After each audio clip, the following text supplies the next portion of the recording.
5 bra making tools which I always have on to hand when making and designing lingerie. Number 1 is Microtex needles. These needles are a bit smaller than your 80 by 12 standard needles. Now I still do use those needles because I bought them in bulk one time and I still got loads left. If however I'm sewing along and I'm encountering missed stitches or anything going wayward with the elastics, with the stitching, it's just not looking higher end, I then switch straight back to Microtex needles. And what these needles are a little bit finer, which is great for when you are, say, sewing up delicate levers lace or any type of lace or meshes which has that finer structure, so your needles kind of pierce through and they don't get caught on the elastane and they don't cause skipped stitching. Number 2 would be a rotary cutter and a self-healing mat.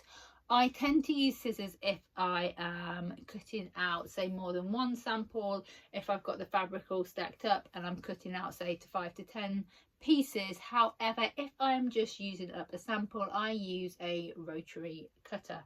I use a 45mm because I find the 60 just too big to go around those tight curves. Along with the rotary cutter, number 3 would be fabric weights. Do not cut, especially if you are a beginner, satins, meshes, anything slippy. Don't cut them as a pair cups. Cut one, turn the pattern over, cut another. You will find then the fabric does not slip. You won't end up, say, with one cup looking like this and the other one looking like that.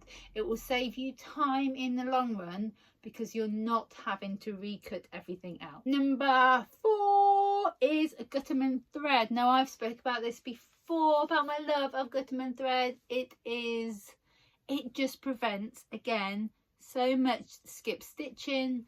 The thread always stays together, it doesn't unwind. I've never had many cracked stitches with Gutterman thread.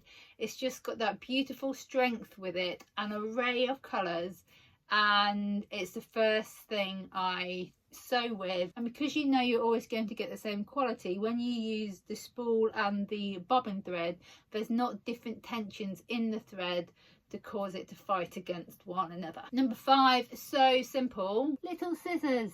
You will need little scissors for the amount of things that you may have to unpick.